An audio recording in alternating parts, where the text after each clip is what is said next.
Hello everyone. मैं doctor गौरव गुप्ता आज आपके लिए लेकर के आया हूँ एमएस एक्सेल इंटरमीडिएट लेवल। हमने बिगिनर लेवल के अंदर देखा था एमएस एक्सेल में क्या क्या कंपोनेंट्स हैं और इसके अंदर हम जनरली क्या क्या काम कर सकते हैं। वैसे तो एमएस एक्सेल के अंदर बहुत सारे कंपोनेंट्स हैं, बट हमें सारी कंपोनेंट्स की नॉलेज की जरूरत नहीं है। जिसकी हमें यूज पड़ता है हम उसी के ऊपर डिस्कशन कर रहे हैं। तो हम आज जो डिस्कस करने वाले हैं, insert menu, page layout, formula और view. So let's start MS Excel. Simply type EXEL, insert के अंदर पिक्चर, जो भी आप इंसर्ट करना चाहें वहां पर जाकर के कोई भी इमेज को इंसर्ट कर सकते हैं। जैसे मैंने यहाँ पर इस लोकेशन पर गया और मैंने ये वाली पिक्चर इंसर्ट कर दी। अब इस पिक्चर को आप छोटा या बड़ा जैसा भी अपनी रिक्वायरमेंट के अकॉर्डिंग कर सकते हैं। इस पर कोई फॉर्मेटिंग अप्लाई करनी है तो वो आप अप्लाई कर सकते हैं। यहाँ पर बहुत सारी शेप्स हैं, बॉर्डर है पिक्चर का, वो आप अप्लाई कर सकते हैं। वो आपकी रिक्वायरमेंट के ऊपर है, आप कैसा करना चाहें। इस तरह इंसर्ट पिक्चर के अंदर साथ में क्लिप आर्ट है। क्लिप आर्ट एक गैलरी है जिसके अंदर बहुत सारी कलेक्शंस हैं। इन कलेक्शन में से आप जो भी चीज़ सर्च करना चाहें ऊपर सर्च कीजिए और यहाँ पर आप इंसर्ट करके देख सकते हैं। नेक्स्ट इसी तरीके से आता है शेप्स। हमारे पास बहुत सारी शेप्स भी हैं। आप शेप्स में जैसे कि हमने देखें तो ये है हमारे पास शेप्स। कोई भी आप शेप चूज करना चाहें तो वो आप शेप को चूज कर सकते हैं।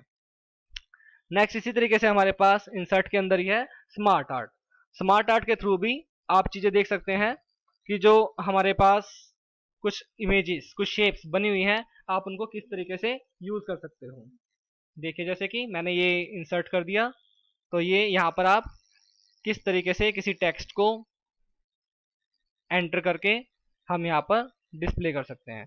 ये हमारे पास पिक्चर है, कोई पिक्चर लगानी है तो आप वो इंसर्ट कर सकते हैं। जैसे कि हमें अगर ऊपर इमेज दिखानी है और नीचे उसका डिस्क्रिप्शन देना है। आपने देखा होगा बहुत सारे प्रोस्पेक्टस बने होते हैं या फिर मेन्यू बने होते हैं, तो उनके अंदर ऐसा बहुत कुछ होता है।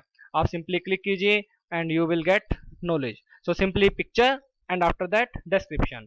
इस तरीके से हम कुछ भी चीज़ इंसर्ट करके यहाँ पर रख सकते हैं। इंसर्ट के बाद हमारे पास साथ में ही आता है, जब ये पूरा हो गया, अभी हम फिलहाल चार्ट को स्किप करते हैं। इसके बाद है हमारे पास टेक्स्ट बॉक्स। अगर आपको कोई टेक्स्ट बॉक्स बना के रखना है तो इसके अंदर आप कुछ भी चीज़ टाइप करना चाहें तो वो आप टाइप करके अलग से रख सकते हैं। ये हमारा टेक्स्ट बॉक्स हो गया। सेम इंसर्ट के अंदर ही जाइए, हेडर एंड फुटर। हेडर पे क्लिक कीजिए तो यहाँ पर आप हेडर ऐड कर सकते हैं। लेट सपोज मैंने ऐड किया एक्सेल हेडर के अंदर, और फिर उसके बाद मैं गया फुटर के पास, गो टू फुटर। फुटर के अंदर मैंने यहाँ पर करंट डेट दे दी एंड करंट टाइम दे दिया। ओके, तो अब जैसे ही मैं इसके पास से बाहर आ रहा हूँ तो अब आप ये देखिए ऊपर तो एक्सेल ही आया, नेक्स्ट पेज पर ऑटोमेटिकली एक्सेल आ गया। सिमिलर वे जो हमने यहाँ पर डेट और टाइम दिया था करंट, वो आ गया हमारे पास। जितने भी आपके पास पेजेस होंगे सब पर इसी तरीके से डिस्प्ले होता जाएगा। कुछ ज़्यादा चीज़ें हो गई हैं, इनको एक बार डिलीट कर रहा हूँ यहाँ पर से। सो इंसर्ट के अंदर ही हम यहाँ पर आए वर्ड आर्ट। वर्ड आर्ट में आप अपने टेक्स्ट को किस तरीके से रिप्रेजेंट करना चाहते हैं वो आपके ऊपर है। जैसे मैंने ये एक टेक्स्ट लिखा और इस टेक्स्ट के ऊपर मैं किस तरीके का इफेक्ट देना चाहता हूँ वो आप अप्लाई कर सकते हैं। बहुत सारे शेप्स हैं तो आप शेप्स किस तरीके का देना चाहते हैं, साथ ही साथ क्या क्या चीज़ अप्लाई करना चाहते हैं वो भी आप कर सकते हैं। सो इंसर्ट के बाद हमारे पास वर्ड आर्ट हो गया। इससे अगला है हम सिग्नेचर लाइन और ऑब्जेक्ट को हम अभी स्किप कर रहे हैं, इसकी हमें कोई रिक्वायरमेंट नहीं पड़ती। सिंबल पर आ जाइए। बहुत सारे सिंबल्स ऑलरेडी डिफाइंड हैं, इनमें से हम जो भी सिंबल हमारी रिक्वायरमेंट के अकॉर्डिंग चूज कर सकते हैं और अपनी वर्कशीट के अंदर इंसर्ट कर सकते हैं। ठीक है, जैसे कि ये आ गया सिंबल, ये स्पेशलाइज सिंबल्स हैं जो कि इसके अंदर डिफाइंड है। अब इससे आगे हम आते हैं पेज लेआउट के अंदर। नाउ पेज लेआउट के अंदर सबसे पहला है मार्जिन्स। मार्जिन्स, पेज का मार्जिन, किस तरीके का मार्जिन आप पेज में प्रोवाइड करना चाहते हैं। जैसे top, header, right, footer, bottom, left. Page जो है उसका टेक्स्ट सेंटर में आए, हॉरिजॉन्टली या वर्टिकली आए, कितना मार्जिन आप छोड़ना चाहते हैं ये देखिए यहाँ पर से दिखा रहा है। इसी तरीके से राइट में भी आप कितना मार्जिन छोड़ना चाहते हैं, बॉटम से ज़्यादा करना चाहते हैं, टॉप से ज़्यादा करना चाहते हैं, कितना कर चाहते हैं, ये आपके रिक्वायरमेंट के अकॉर्डिंग है। तो आपका पेज जिस हिसाब से आपने डिज़ाइन करोगे उस हिसाब से आपको डिस्प्ले हो जाएगा। ओके, तो अब इससे नेक्स्ट हम देखते हैं ओरिएंटेशन। ओरिएंटेशन आपने देखा होगा कई बार आपका पेजेस पे बिल्कुल सीधा आता है और कई बार आपका हॉरिजॉन्टली आता है। तो ये होता है पोर्ट्रेट और लैंडस्केप। पोर्ट्रेट जैसे सीधा पेज और लैंडस्केप अगर हम पेज को लेकर चलते हैं हॉरिजॉन्टल। तो ये अगेन आपके ऊपर है कि आप किस तरीके से अपने पेज को डिस्प्ले करवाना चाहते हैं, ओरिएंटेशन। नेक्स्ट आता है हमारे पास साइज। पेज का साइज कैसा देना चाहते हैं, पेज का छोटा है या बड़ा है। तो जनरली हम A4 साइज या फिर लेटर चूज करके चलते हैं। नेक्स्ट है हमारे पास प्रिंट एरिया। प्रिंट एरिया, जितने एरिया को आप प्रिंट करना चाहते हैं आप सिंपली उसे सिलेक्ट कीजिए और सेट प्रिंट एरिया। तो इतने एरिया को ही हम यहाँ पर प्रिंट करना चाहते हैं। तो हम देखते हैं, तो यहाँ पर ये देखिए इस तरह से प्रिंट होकर के आ गया। तो मीन्स ये लाइन हमारी पूरी नहीं आई, हमने जितना पोर्शन सिलेक्ट किया था, जितना पोर्शन सेट किया सेट प्रिंट एरिया में, सिर्फ उतना ही एरिया प्रिंट होगा। अगर हमें क्लियर करना है तो हम क्लियर प्रिंट एरिया कर सकते हैं। इसी से नेक्स्ट आता है हमारे पास ब्रेक्स।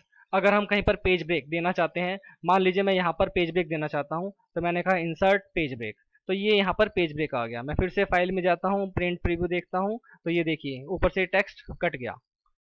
जितना मैंने ऑप्शन दिया था उतना ही, ये जो डॉटेड लाइन दिखा रही है ये दिखा रहा है कि आपका प्रिंट प्रीव्यू में ये पेज कितना होगा। ये पहला एक पेज है, इससे नेक्स्ट दूसरा पेज होगा, इससे नेक्स्ट तीसरा, और ये चौथा, एंड सो ऑन। ये हमारे पास पेजेस बनते चले जाएंगे। इससे हम आगे चलते हैं। अब आगे आते हुए फॉर्मूलाज, ये बहुत इंपॉर्टेंट पार्ट है जिसमें हम फॉर्मूलाज को जब देखेंगे। अगर हमें कोई भी फॉर्मूला अप्लाई करना है, हम लिख सकते हैं इंसर्ट फंक्शन।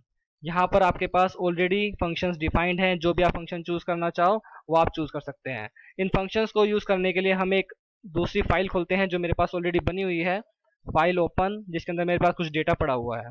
इस फाइल के ऊपर हम कुछ अपने फंक्शंस को अप्लाई करेंगे। इंसर्ट फंक्शन, जैसे मैंने कहा, वो लिखा सम पे क्लिक किया, ओके। अब ये चूज कर रहा है कि हमें कितनी रेंज में चाहिए, किस चीज का हमें सम करना है। यहाँ पर से आप इसको सिंपली सिलेक्ट कर दीजिए, C2:I2, दैट मीन्स C2 से लेकर I2 कॉलम तक की वैल्यूज इस सेल की एक रो के लिए हम यहाँ पर सम करने वाले हैं। ओके, ओके करते ही 539 ये सम होकर के आ गया। सेम वे आप दोबारा भी कर सकते हो। आप या फिर एक और काम है आपको सम करने के लिए, आप सिलेक्ट कीजिए और एक एक्स्ट्रा सेल इसमें सिलेक्ट कर लीजिए और सिंपली क्लिक ऑटो सम, ये आपका सम करके दे देगा। एक तीसरा तरीका मैं आपको बताने जा रहा हूँ। आप सिंपल क्या कीजिए, ऊपर वाले को सिलेक्ट कीजिए, उसके साथ में जो ये आ गया हमारे पास फिल हैंडल, इसको माउस के लेफ्ट बटन क्लिक करके ड्रैग कर दीजिए और नीचे तक ड्रैग कर दीजिए। ये ऑटोमेटिकली सबका सम होकर आ जाएगा। ये इसका सम जो है वो 284 है, इनका सम ये है। ओके, नेक्स्ट इसी तरीके से अगर हमें और अगले फॉर्मूले अप्लाई करने हैं तो हम यहाँ पर फिर से जा सकते हैं। हम एक और तरीके से लिख सकते हैं, हम लिखेंगे इक्वल टू। एक्सेल में कोई भी फॉर्मूला स्टार्ट होता है तो वो इक्वल टू साइन से होता है। हम लिखे इक्वल टू, एवरेज के लिए AB, देखिए नीचे अपने आप ऑटोमेटिकली आ गया। आप लिखे एवरेज ब्रैकेट स्टार्ट, और ब्रैकेट में जिन जिन चीज़ों का, जिन जिन वैल्यूज़ का आपको एवरेज चाहिए आप सिंपली इसको सिलेक्ट कर दीजिए, ब्रैकेट क्लोज कीजिए और एंटर प्रेस कर दीजिए। नाउ ये 77 यहाँ से लेकर के यहाँ तक, दैट मीन्स C2 से लेकर I2 तक की वैल्यूज़ का एवरेज आ गया। अब आप इसको यहाँ पर या तो डबल क्लिक कर दीजिए या फिर ड्रैग कर दीजिए, दोनों ऑप्शन आपके लिए हैं, जो सी भी आप करना चाहें। नेक्स्ट हमारे पास है काउंट। अगर हमें, हमारे पास बहुत सारी वैल्यूज हैं, हमें नहीं पता कि कितनी वैल्यू, कितने काउंट हैं, तो हम यहाँ पर काउंट फंक्शन यूज कर सकते हैं। सिंपली इक्वल टू काउंट लिखिए, ब्रैकेट स्टार्ट, रेंज।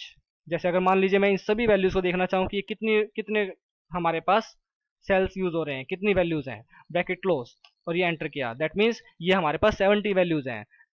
10 तो यही हो गई, 1 2 3 4 5 6 7, that means 7, 10 into 7 70 values, that means 70 counts.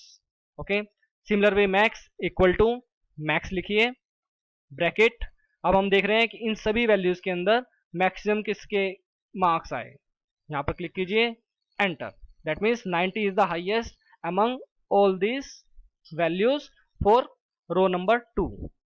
इसको भी अगर हमें करना है, आप सिंपली यहाँ पर जाइए, डबल क्लिक कर दीजिए या फिर इसे ड्रैग कर दीजिए। ये यहाँ पर आपकी सारी रोज, हर एक रो के लिए मैक्सिमम वैल्यू आ गई। मिनिमम वैल्यू फाइंड आउट करनी है, इक्वल टू मिन एंड ब्रैकेट, जो भी रेंज आप सिलेक्ट करेंगे उससे मिनिमम वैल्यू सिलेक्ट हो जाएगी, and then enter, you will get minimum values, double click, you will receive minimum value for a particular रो।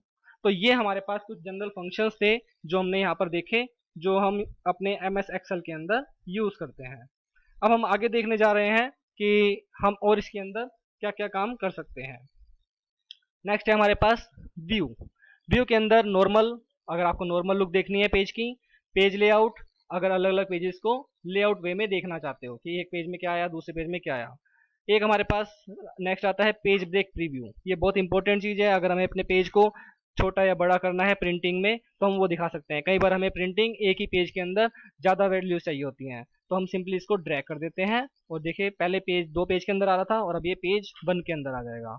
मैं प्रिंट प्रीव्यू देखता हूँ तो ये मेरा एक ही पेज के अंदर सारा कंटेंट आ गया, अदरवाइज ये 2 पेजेस में आ रहा था। तो ये हम इसको ड्रैग कर सकते हैं अपने पेज ब्रेक प्रीव्यू के थ्रू, हम इसे देख सकते हैं। मैं फिर से नॉर्मल में आता हूँ। अब एक और चीज़ हम देखने वाले हैं जो बहुत इंपॉर्टेंट चीज़ है, वो है हमारे पास फ्रीज पेन। यहाँ पर देखिए ये वाला फ्रीज पेन्स। अगर मैं यहाँ पर सिलेक्ट कर देता हूँ फ्रीज टॉप रो, सबसे पहले देख रहे हैं टॉप रो। अगर मैंने टॉप रो को फ्रीज कर दिया तो आपका बाकी कंटेंट जब आप स्क्रॉल कर रहे हैं, यहाँ से आप स्क्रॉल कर रहे हैं तो ये ऊपर की जो रो है वो फ्रीज रहेगी। देख रहे हैं? ओके। अब मैंने फिर से इसे अनफ्रीज पेन्स किया। नेक्स्ट आता है मेरे पास, फिर से मैं यहाँ पर किसी को सिलेक्ट किया और मैंने यहाँ पर गया और मैं ऊपर वाला करता हूँ फ्रीज पेन्स। अगर मैंने ये ऑप्शन चूज करी तो इससे ऊपर का जितना भी कंटेंट है वो सारा फ्रीज हो जाएगा। जैसे मैंने इसको कर दिया, देखिए एक लाइन आ गई है। अब मैं इसको स्क्रॉल करूंगा तो ये ऊपर का कंटेंट देखिए 1 2 3 4 रोज जहां पर मैंने सिलेक्ट किया था वो सारी फ्रीज रही और बाकी सारा मूव कर रहा है। तो ये डिफरेंस था दोनों ऑप्शंस के अंदर। मैंने फिर से अनफ्रीज पेन्स किया। लाइकवाइज अगर मैं फ्रीज करना चाहता हूँ फर्स्ट कॉलम को तो मैंने कहा फ्रीज फर्स्ट कॉलम। अब ये फर्स्ट कॉलम फ्रीज हो गया। अब जब भी मैं इस साइड फ्रीज शिफ्टिंग करूंगा तो मेरे पास फर्स्ट कॉलम जो है वो फ्रीज रहेगा। ओके, तो ये कुछ ऑप्शंस थी जो बहुत इंपॉर्टेंट है, जो हम जनरली स्कूल्स, कॉलेज या ऑफिस में यूज करते हैं। इससे आगे की ऑप्शंस हम नेक्स्ट एडवांस लेवल पर देखेंगे। देखते रहिए हमारे साथ सारे MS एक्सेल के ऑप्शंस जो हम यूज कर सकते हैं। So thanks for watching. Please like video and subscribe our channel for the further levels. Thank you.